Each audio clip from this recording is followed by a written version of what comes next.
going? Oh, you know, it's going.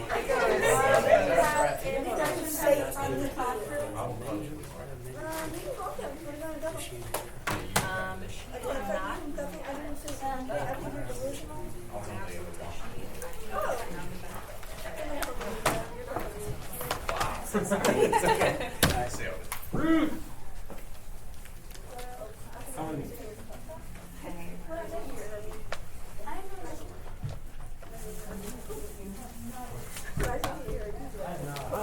It's gonna rain, isn't it? The forecast is for rain, but I don't think it's supposed to start until like 6 p.m. So it'll be a little bit. That ruins my plans, though. Mine says right Does it? Do you have plans for this evening? Yes, I plan to run 40 miles. The thing that I did, okay. And yes, I was just talking with another student. Does it say that's adjusted? It's about Maybe. to. It's But about that's to. 3 p.m. will be fine. It'll be fine when we're dismissing.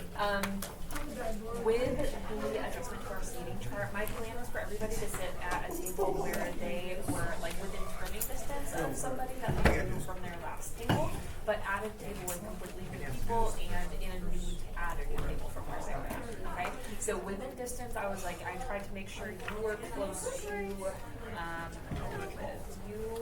at a table with Bradley last time, so I was like, you guys are back to back. So if you like wanted to turn and talk, there's one person that you knew from last time.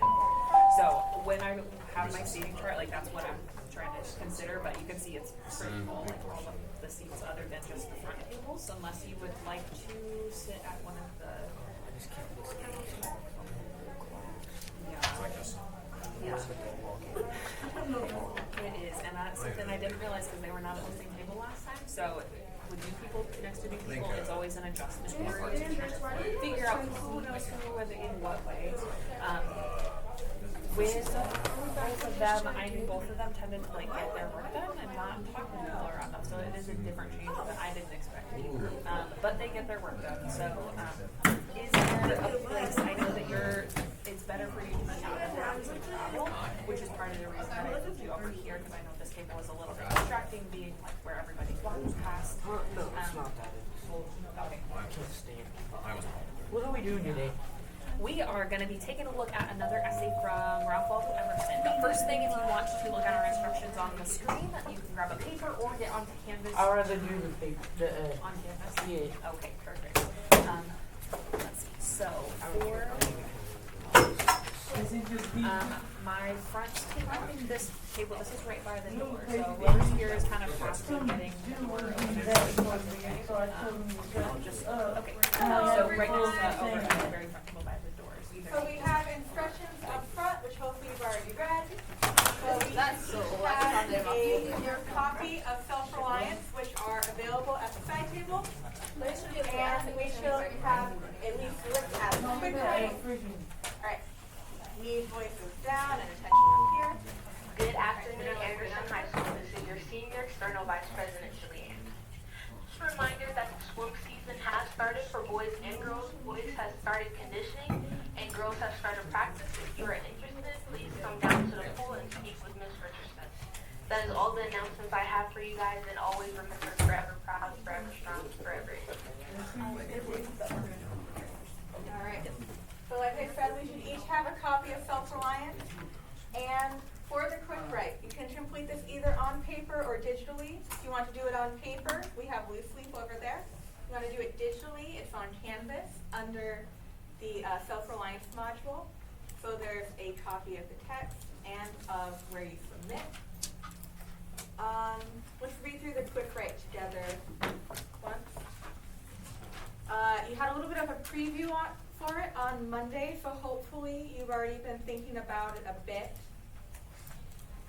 Think about a place, object, or activity that has become such a normal part of your life that you do not think about it much anymore. So this could be something like your bedroom, your cell phone, walking, if you're having trouble thinking of something.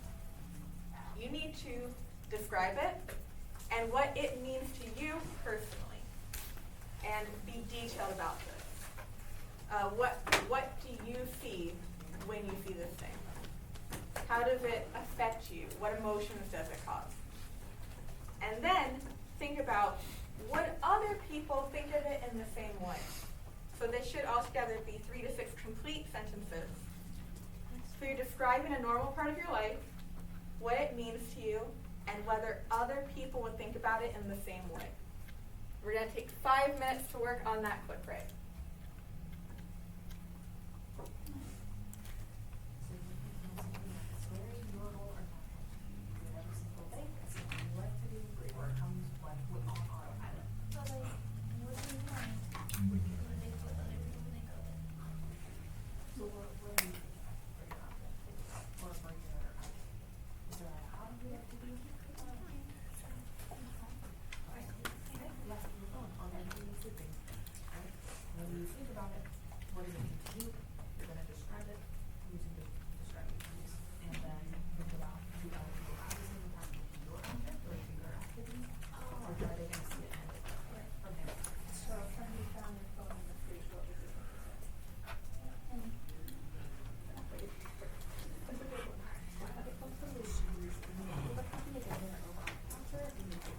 I've got one that's still up on the counter.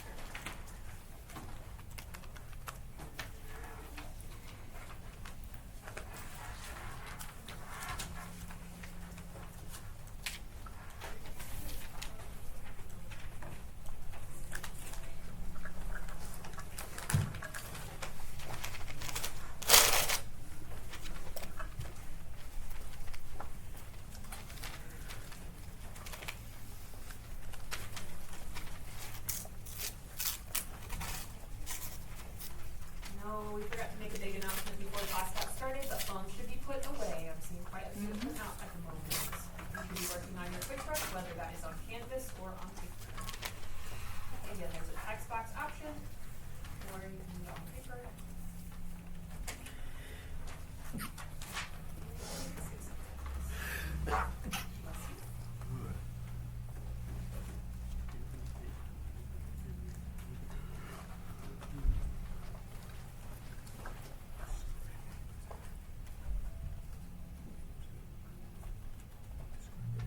We're going to take 1 more minute on the quick write.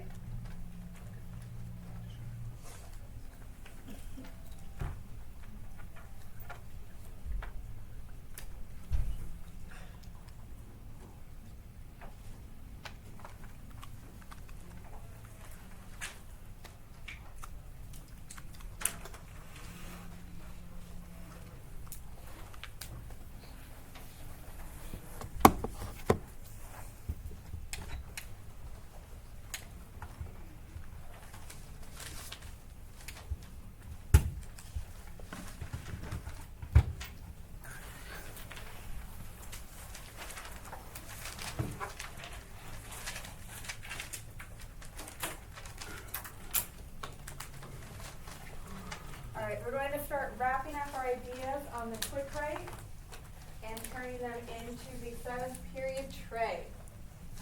Or onto Canvas if you did it digitally. We each need to get a copy of the worksheet. So if you want to do the worksheet digitally, it is available on Canvas.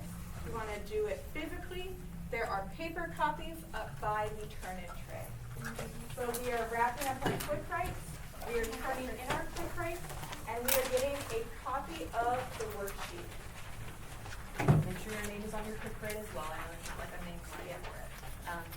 We also did have one no-name quick write from Monday, so if you want to check that before you leave, it's up on the board. Just as a heads up.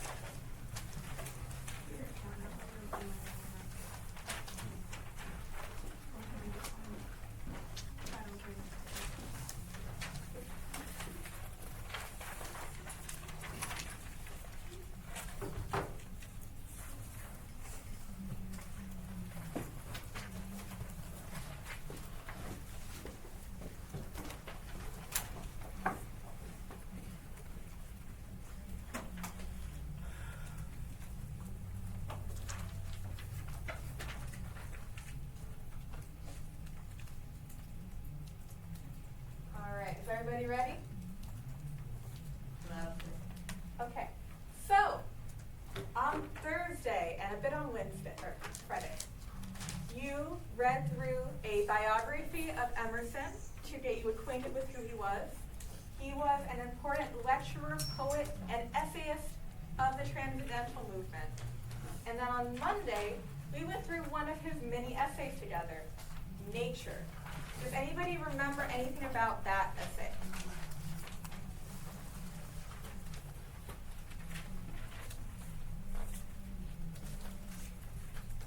Does anyone remember anything that we talked about or read in Nature on Monday?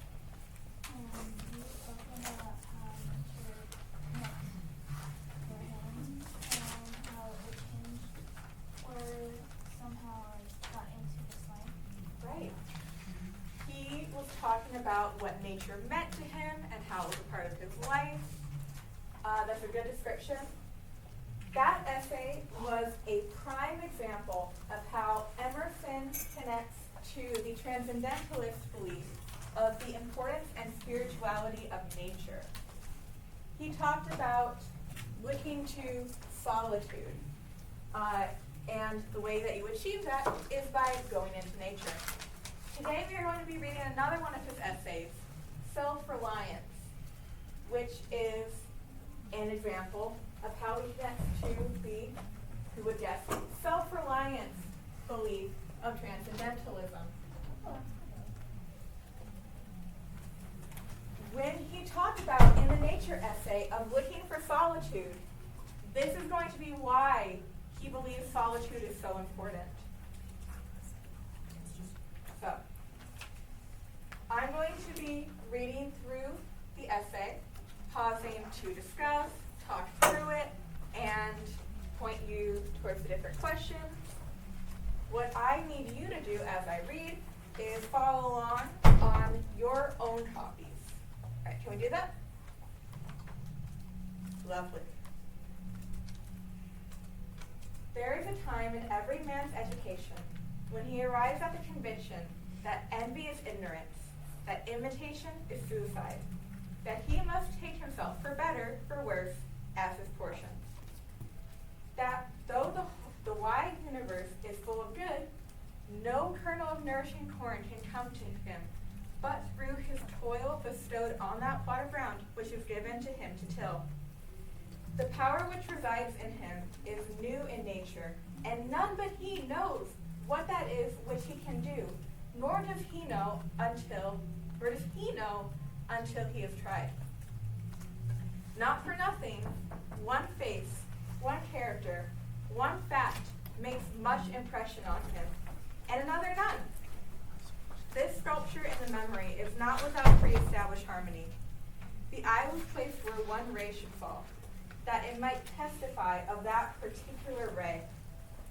All right, we're going to pause there. For question number 1, we're going to need to rewrite the thesis of this paper. Has who here has heard that word thesis before? By raise of hand. So I could just delete it. All right. So, a thesis is a usually one-sentence description within an essay that says what the rest of that essay is going to be about. Kind of like a preview for what you're about to read. So we are going to look for the sentence that describes what Emerson's entire essay is going to be about, and that will help. And then we are going to rewrite it in our own words.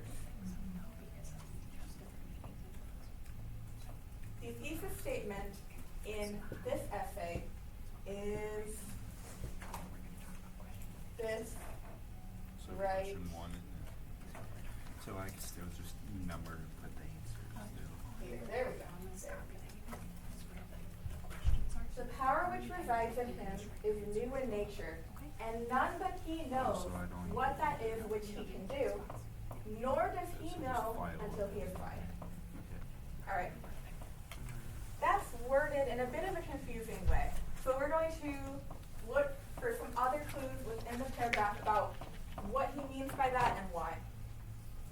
So we start out, there is a time I am in every man's education when he arrives at the conviction that envy is ignorance, that imitation is suicide, that he must take himself for better, for worse, as his portion.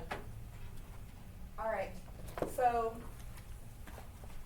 what do you think he means when he says envy is ignorance and imitation is suicide? What does he mean by that?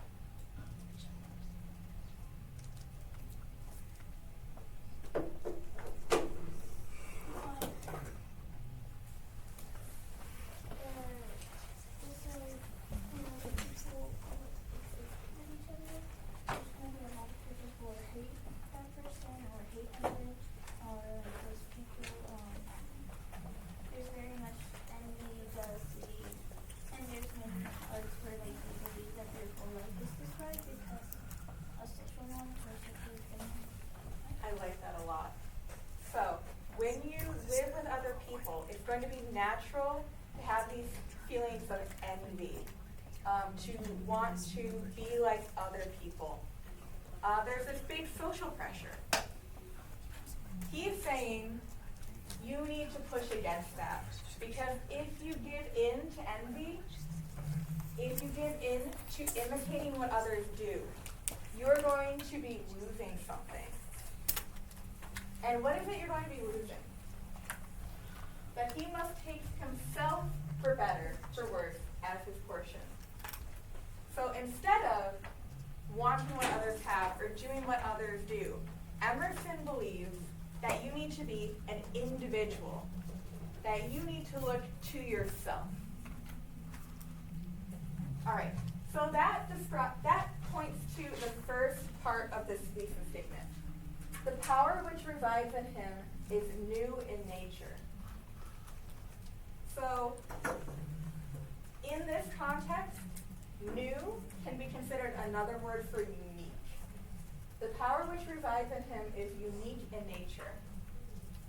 Can anyone reword that phrase to put it into a more modern, simplified version that we might say today?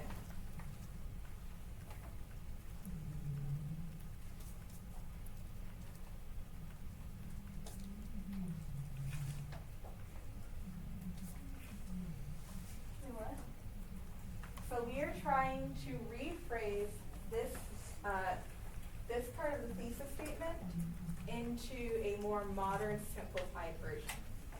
The power which resides in him is new or unique in nature. What would be a more simple way of saying that? Getting to know yourself better. Something like that. Getting to know yourself better? That is a really important part of what he is saying. So, the power that exists within you is the power which exists within a person is unique to them. That is the first part of what he's saying. The power which exists in a person is unique to them. Now, let's look at the second half of this. And none but he knows what that is which he can do, nor does he know until he has tried. So, going back to this opening part, that though the wide universe is full of good, no kernel of nourishing corn can come to him but through his toil bestowed on that plot of ground which is given to him to till. So, kernel of nourishing corn is kind of a specific example of the things that you need to survive or to be comfortable. Based on this, do we think that Emerson believes you should rely on others to have those things that you need, or that you should try to get them for yourself through work?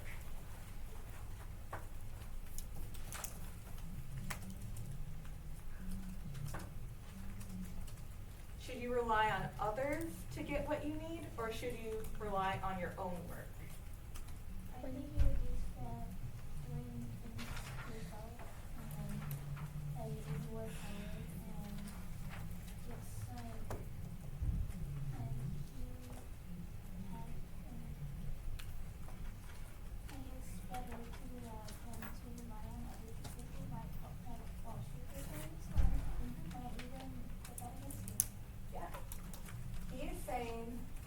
better to rely on your own work for what you need. He believes that there is a certain potential within every person. And nobody else knows what that potential is until, not even that own person, until they do the work and show it. So, for the second half of this thesis statement, no one knows a person's potential, not even that own person, until they do it, until they show it. So you could summarize this statement as saying, the power within a person is unique, and no one knows it, that power, not even the person themselves, until they live it out, until they show it. So you need to rewrite that statement in your own words. So you can go pretty close to what I'm saying, but just think about it in your own language. We're going to take a minute to work on that.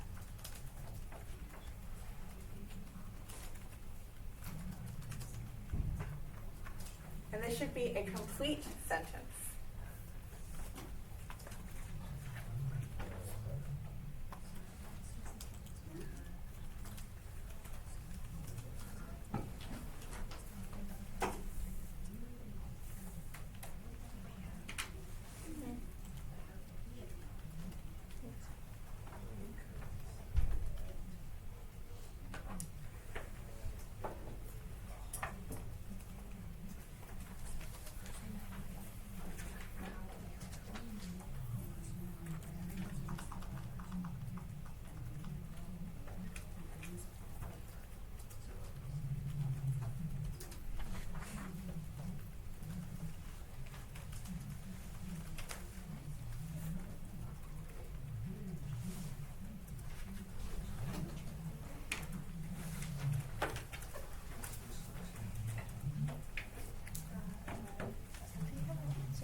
All right, so let's look at the second half of paragraph 1. It should be wrapped up or very close with question number 1.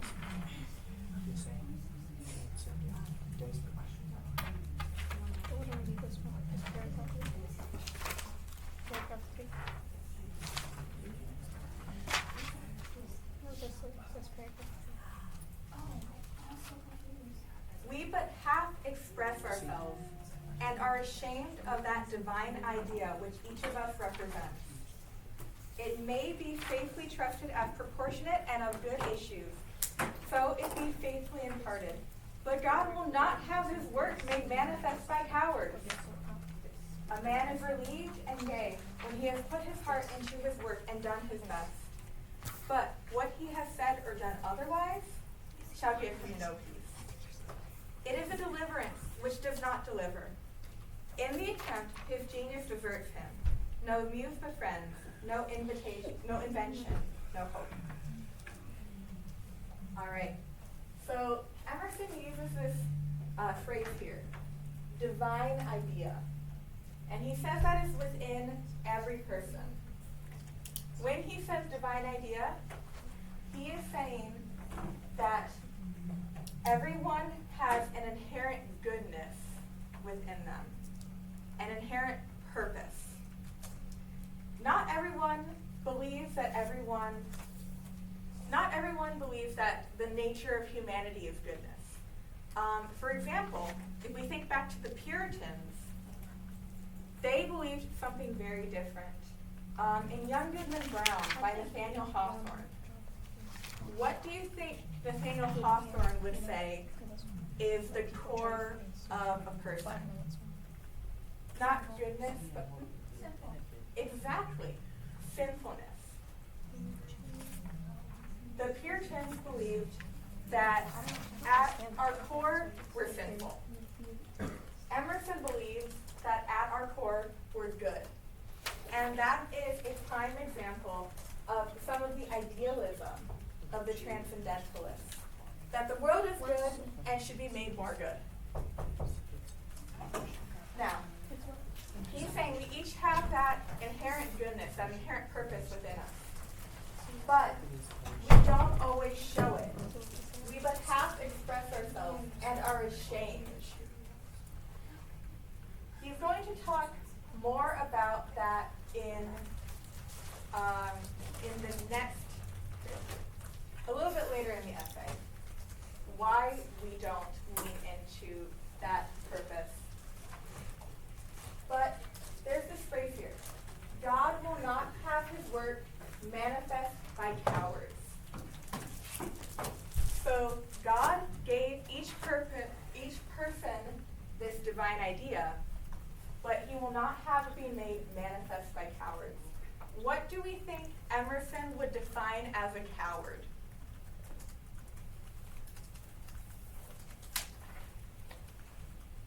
Not being true to yourself. Right. To Emerson, a coward is someone who is not true to yourself, who is not an individual. So he's saying that you will not be able to lean into that divine idea, that goodness, that purpose, if you are not true to yourself. Now it's really notable here that he attributes all this to God. If we think back to Emerson's early life, what jobs did he have before he was a lecturer? Does anyone remember? What jobs did Emerson have before he was a lecturer? Headmaster. He was a headmaster. Right. He was, exactly. He was a headmaster to an all-girls school. This was a religious school, and then afterwards, he became a preacher in a Unitarian church, which is a sect of Christianity. But after the death of his wife, he moved away from that. However, he did not move away from the idea that there is a God, that there is a higher power. He moved away from organized religion, essentially the social aspect of religion.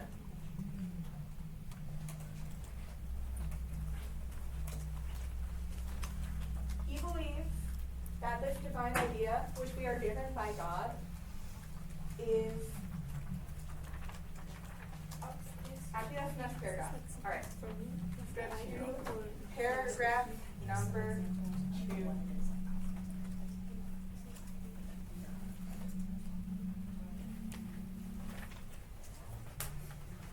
Trust thyself. Every heart vibrates to that iron string. Accept the place the divine providence has found for you, the society of your contemporaries, the connection of events. Great men have always done so and confided themselves, childlike, to the genius of their age, betraying their perception that the absolute trustworthy was seated at their heart, working through their hands, predominating in all their being. We are now men and must accept in the highest mind the same transcendent destiny, and not minors and invalids in a protected corner, not cowards fleeing before a revolution, but guides, redeemers, and benefactors, obeying the almighty effort and advancing on chaos and the dark. If I had to define self-reliance, the transcendentalist ideal, in 2 words, it would be trust thyself. Emerson is saying that this is the core of every person, that we all want to trust ourselves. That is part of our transcendent destiny, as he describes it.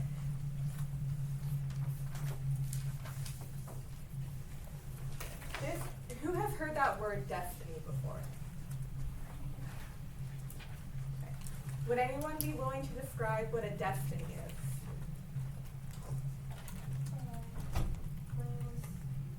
Usually is what's meant to be, or it's just already, basically already written that you're gonna be, or you're gonna do this, or you're gonna meet this person. It's usually used in those circumstances. Hey, right.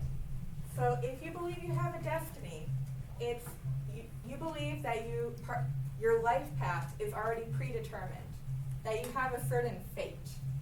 Emerson believes this. He believes that every person has a destiny, a certain path for their life, given to them by the absolute trustworthy, which is another way he's describing God.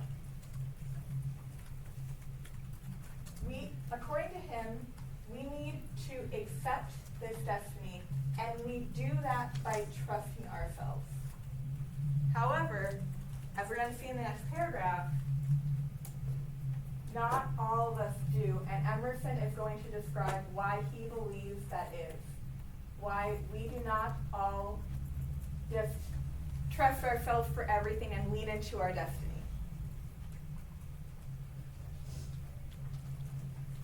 These are the voices we hear in solitude. Remember that special word from the nature essay? But they grow faint and inaudible as we enter into the world.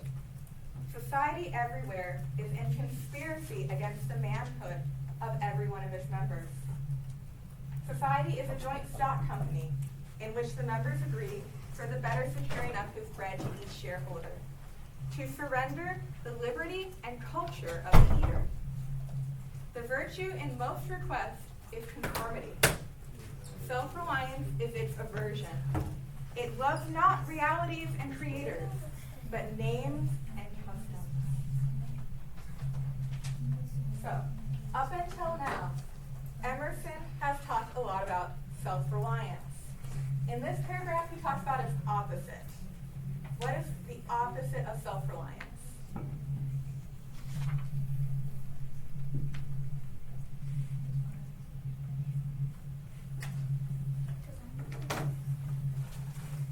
What is the opposite of self-reliance? Dependence. Exactly. And he is saying most people are dependent, or think they should be dependent, on society. He sees society as taking away individuality. But you may ask, okay, well, if it's taking away individuality, why do we all stay in it? And he has an answer for that. Society is a joint stock company in which the members agree for the better securing of his bread to each shareholder, to surrender the liberty and culture of the eater. Who knows what a stock is?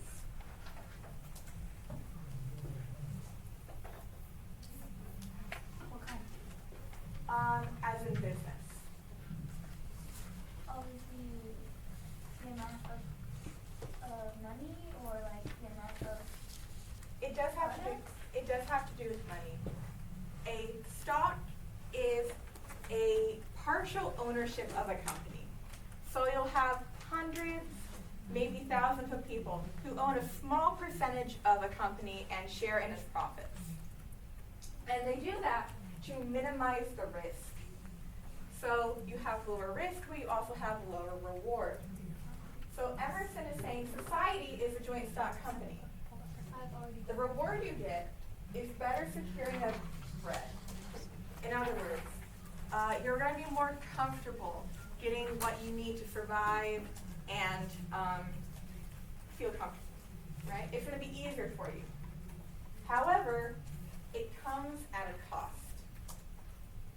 That cost, according to Emerson, is the liberty and culture of the eater. It's going to demand conformity. What's conformity? Who can define conformity?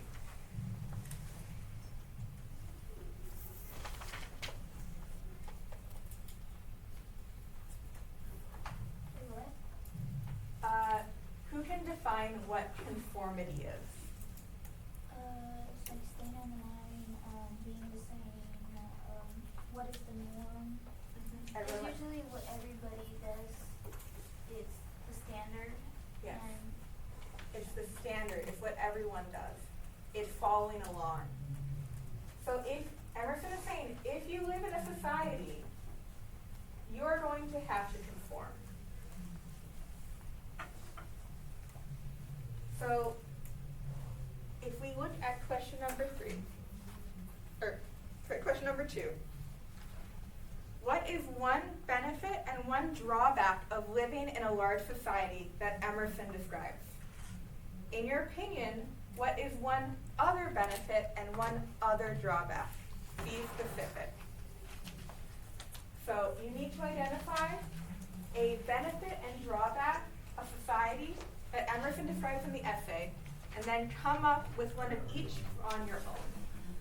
We're going to take a few minutes to answer that question.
We're going to talk about question number 3 minutes.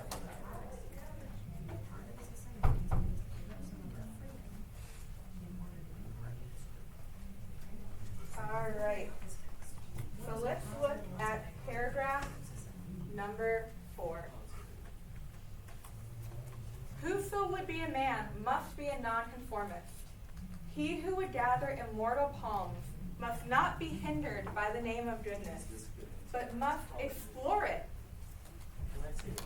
But must explore if it be goodness. Nothing is at last sacred but the integrity of your own mind. Absolve you to yourself, and you shall have suffrage of the world. All right. So Emerson uses, oh, that's way too high for me. There we go. Okay. Now I'm going to be able to reach that. Emerson uses this phrase, gather immortal palms, which is a bit confusing because it relies on symbolism we don't really have anymore. But essentially what he means by that is that you'll be remembered and praised forever. So if you want to be remembered and praised forever, you must not simply adhere to the name of goodness, but explore if it be goodness. So, he would say this is what most people do. They follow the name of goodness. They follow what society tells them is good. So, maybe society says that holding doors open for people is good, or that tipping your waiter is good, or that waiting in line is good. He says, don't just blindly accept what society says is good. You must explore if it be goodness. You need to yourself make that determination. He goes further to say, nothing is at last sacred but the integrity of your own mind. Who can describe what integrity is?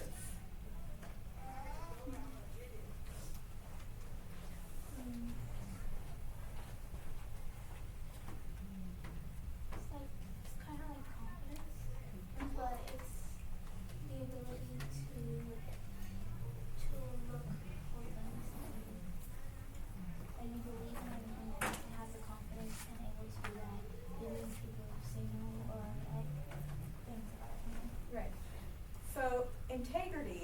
in this context is self-confidence in the strength of your mind, in its ability to make decisions. So he's saying, he's putting his trust in the ability to make your own decisions. Let's look at question number 3. Where does Emerson put his trust? How do details of his later life demonstrate how relying on that can go wrong? Now, this was a pretty minor detail in the biography, so I wouldn't be surprised if most of you don't immediately recall it. But we learned that later in his life, Emerson stopped giving lectures because he started losing his memory. So think about how that would be especially difficult for someone like Emerson.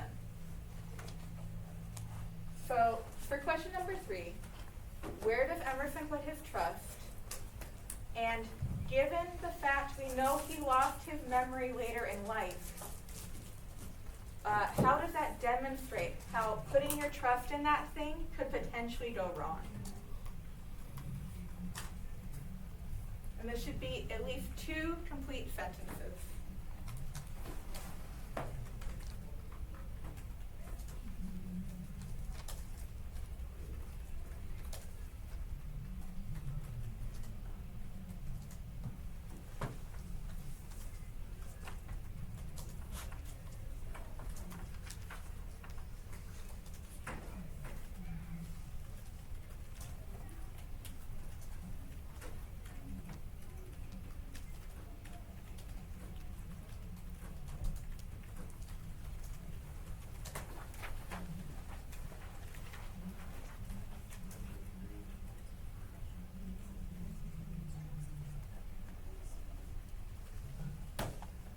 There should not be any phones out right now. We should all be either typing on our computers or writing on papers, so no phones.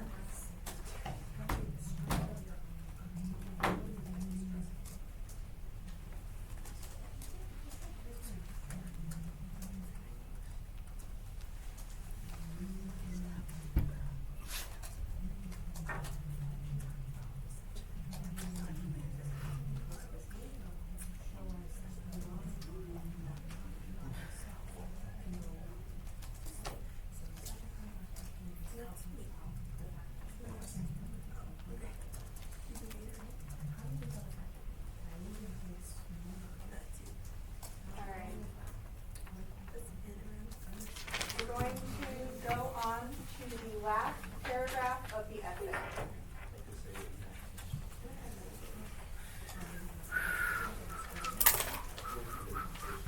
A foolish consistency is the hobgoblin of little minds. We're going to take our voices down. A foolish consistency is the hobgoblin of little minds, adored by little statesmen and philosophers in the divine. With consistency, a great soul has simply nothing to do. He may as well confront himself with his shadow on the wall. Speak what you think now in hard words, and tomorrow speak what tomorrow thinks in hard words again, though it contradicts everything you say today. Ah, so you shall be sure to be misunderstood. Is that so bad then to be misunderstood? Pythagoras was misunderstood, and Socrates, and Jesus, and Luther, and Copernicus, and Galileo, and Newton, and every pure and wise spirit that ever took flesh. To be great is to be misunderstood. So, a hobgoblin is kind of an older piece of folklore. It's essentially like a gremlin or a goblin, something that is just a nuisance. So he's saying that a foolish consistency is the nuisance of little minds, of foolish people. When he says consistency, he is talking about having an idea and never questioning it, never changing your mind. He says that is what a fool does, never changing their mind and just blindly accepting things. And he gives a lot of examples of people he believes were great because they were always reconsidering things and changing their minds. And because of that, a lot of people misunderstood them. So Pythagoras was a mathematician. Socrates was a philosopher. Jesus is obviously the main figure of Christianity. Luther is another important figure in Christianity. Copernicus, Galileo, and Newton were all important scientists. He is saying to be great is to be misunderstood. So he is saying part of why these people were great was because they were willing to go against what society understands and to question and reevaluate things. That is the end of essay. We're going to look over question 4 briefly. We don't have much time left, but question 5 tomorrow? Yeah. You'll work on question 5 tomorrow and probably finish out question number 4 tomorrow, but we're going to introduce it now. What is the main transcendentalist belief that Emerson displays in Self-Reliance?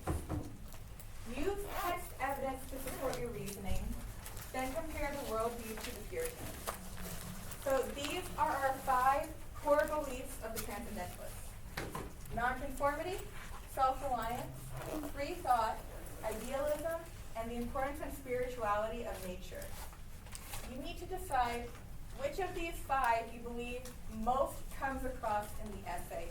And more importantly, you need to defend your answer with specific text evidence from the essay.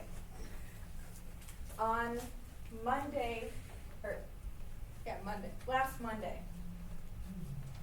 week Monday, when you were introduced to the Transcendentalists, you already started talking about how each of these contrasts with the beliefs of the Puritans. So after you decide which of these ideals most comes across in the essay, and you defend your answer, you are going to explain how that is different from the Puritan worldview. And this should be at least 3 complete sentences. You have a few minutes to get started, and then tomorrow you will finish up on that and question number 5 with Van Beck. So before you leave today, we do have 3 minutes left, but 3 minutes is plenty for you to decide which of those 5. So before you leave today, before you close your document, before you do anything else, decide which of those 5 is the main idea he's getting across in this essay. Is he talking about nonconformity, doing his own thing? Is he being self-reliant? Is he talking about free thought, idealism, again, looking on the bright side? Is he doing the importance and spirituality of nature? Okay? So decide which one of those, write that down underneath question 4, and then make sure your document is where you can find it again. If you have this on paper, you can bring it up to the turn-in tray for 7th period once you are done with writing that down. If you got a little bit further, that's excellent. If you were still a little bit behind, that's okay. We will work on finishing everything up tomorrow. But for right now, with our last 2 minutes, if you want to make sure that anything you borrow gets back to where it belongs, whether that is a copy of our text, make sure that gets back to the counter. Again, if you were only partially done with the last couple questions, everyone is at the same spot, so we'll finish those up tomorrow. If it's in the turn-in tray, I will pass them back to you. If you take your paper with you, it's your responsibility to bring it back. Otherwise, we are going to be moving right along. I'm saying after practice to do schoolwork and watching. Okay. I take this with me and work on it. You're welcome to. Again, we'll take probably the first maybe 15 minutes or so to work on finishing those last 2 questions, maybe 10 minutes, just to make sure we have 4 in front of you. So if you want to bring it with you, work on 1 and 2, you're welcome to. Just make sure that you okay. Okay. Otherwise, it's all good. You've got like your phone or something. Otherwise, you can take it. Okay. Thank you. All right. Make sure all of your chairs get pushed in. Everything gets back to where it belongs.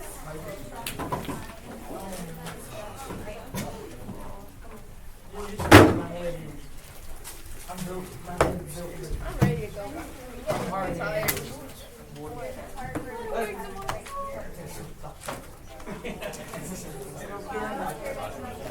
You know your friend Eric? You got me put an eye on this for Friday.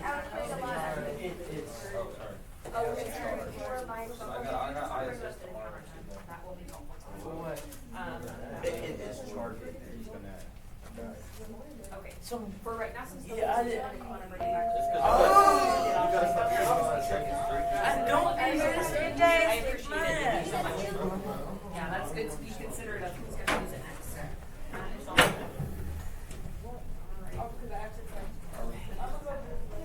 That just helps me so I don't have to pick up after. I heard him say that. Yeah. Hey, I could just plug it into the